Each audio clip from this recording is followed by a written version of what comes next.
శివాలయంలో ప్రదక్షిణం చేసేటప్పుడు పదఘట్టన వినపడకూడదు. మీ అడుగుల చప్పుడు కాని వినపడిందా ప్రదక్షిణం చేసేటప్పుడు మహాపాపం వేస్తారు ఖాతాలో.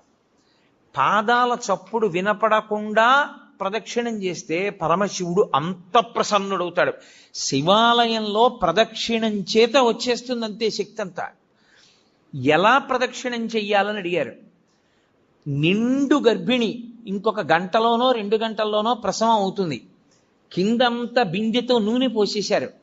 ఆమెకు ఒక పెద్ద బింది ఇచ్చి నీళ్లు చంకలో పెట్టారు, డొక్కలో. ఆమె పట్టుకుంది. ఇప్పుడు ఆ నూనె ఉలికిపోయిన నేల మీద నడుస్తోంది.